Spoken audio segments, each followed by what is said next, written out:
Bismillahirrahmanirrahim. Assalamualaikum warahmatullahi wabarakatuh. Perkenalkan, saya Fira Damayanti. Nah, di sini kita akan membahas tentang standar proses pendidikan. Nah, apa aja yang bakal dibahas di standar proses pendidikan? Itu ada 4. Pertama, kita akan membahas tentang esensi dari standar proses pendidikan. Yang kedua, yaitu kita akan membahas tentang fungsi atau definisi dari standar proses pendidikan. Yang ketiga, kita akan membahas tentang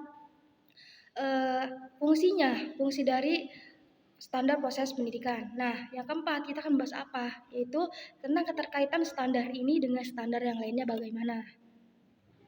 Nah, kita akan bahas yang pertama itu dari esensi.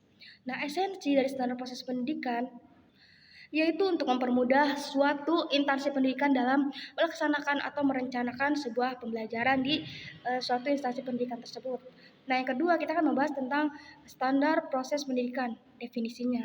Nah, definisi dari standar proses pendidikan itu apa? Itu standar nasional pendidikan yang berkaitan dengan pelaksanaan pembelajaran pada sebuah pendidikan untuk mencapai standar kompetensi lulusan nasional. Gitu. Nah, kita udah tahu nih fungsinya, esensinya. Nah, sekarang kita akan lanjut ke pembahasan yang ketiga yaitu tentang fungsi dari standar proses pendidikan. Nah, standarnya itu dari fungsi standar proses pendidikan itu apa? Itu ada 4. Yang pertama itu mengendalikan proses pendidikan yang berjalan melalui pembelajaran. Nah, selanjutnya yang kedua apa? Yaitu meningkatkan suatu kualitas atau kuantitas dalam pendidikan, mutunya ditaikin. Jadi yang kedua itu meningkatkan mutu atau kualitas pendidikannya gitu. Nah, yang ketiga itu apa? Alat untuk mencapai program yang telah merencanakan setiap oleh instansi pendidikan. Jadi alat untuk mencapai program nih yang udah direncanain oleh setiap instansi pendidikan tersebut gitu. Nah, yang keempat itu apa? Itu menjadi acuan bagi guru untuk merencanakan atau mengimplementasikan dan membuat sebuah program-programnya gitu. Lanjut ke yang keempat, pembahasannya apa itu keterkaitan dengan standar lain. Bagaimana nih standar proses pendidikan? Keterkaitannya apa dengan standar yang lainnya?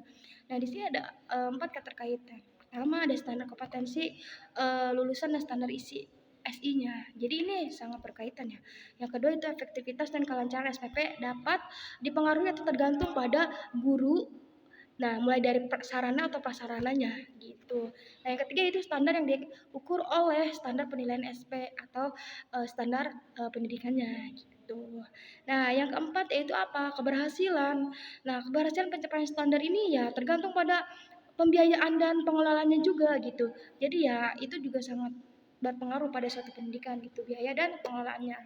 Nah, keempat ini sangat berkaitan dengan standar proses pendidikan gitu. Nah, cukup sekian dari saya. Wassalamualaikum warahmatullahi wabarakatuh.